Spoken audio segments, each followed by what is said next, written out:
I bought it instead of a Diablo.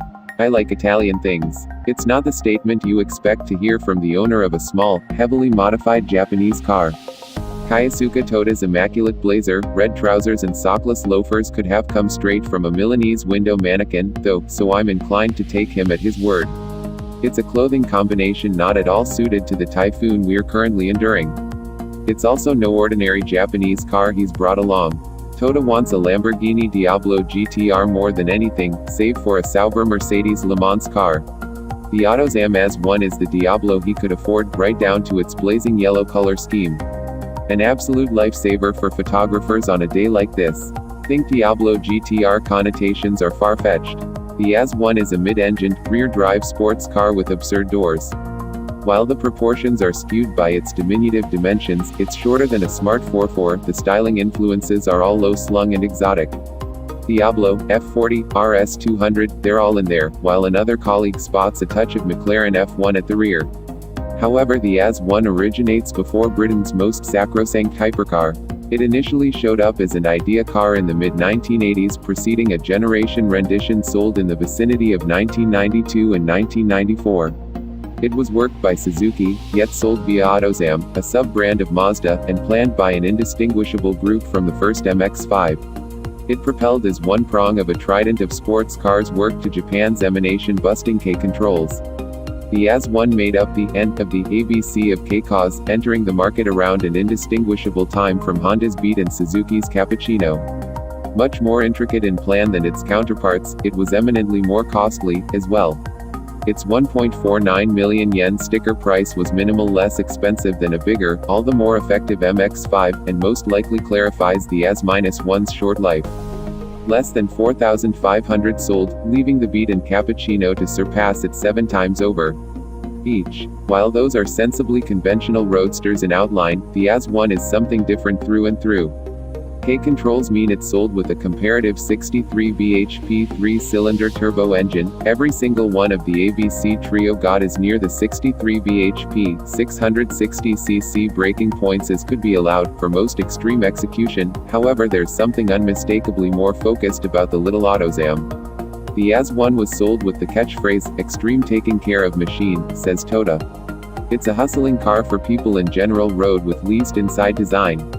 Which maybe clarifies the very over-the-top tuning society that encompasses these cars.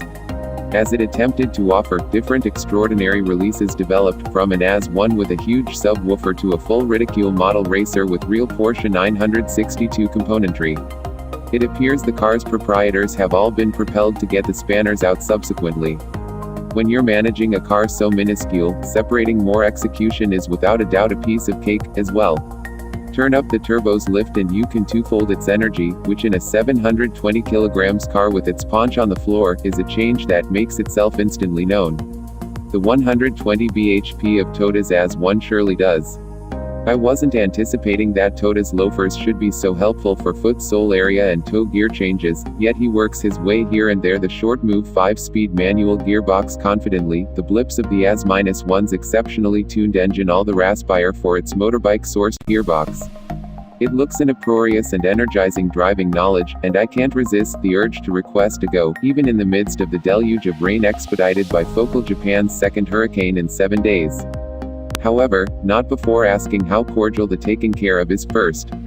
This is a back-wheel drive car, thus short is the separation between its two seats and the back wheels. It's far nearer to being back-engined than, say, a Porsche Cayman. Toda doesn't communicate in English, and all I truly comprehend of his interpretation application drove answer is the expression, Group C racer. I don't know when I'll next be an Aichi in the dry, however, so with the thumbs up from its proprietor I climb up the AZ-1 driver's entryway.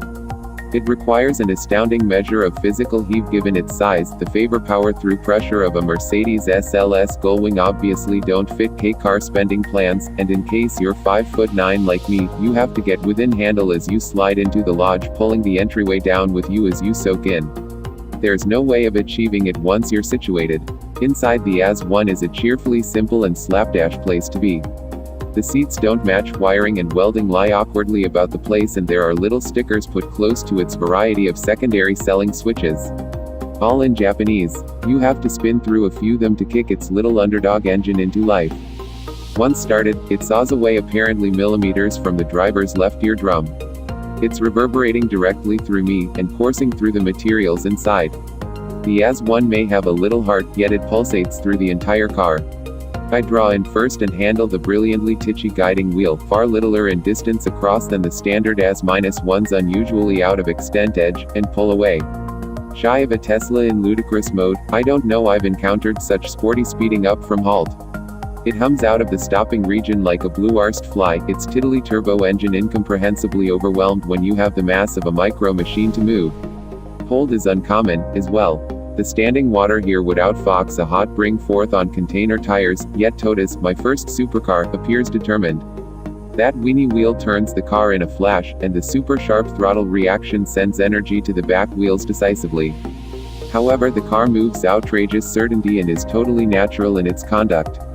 Each carmaker under the sun has referenced go-kart feeling in its showcasing material, some unrestrained twaddle to intimate the taking care of's alright.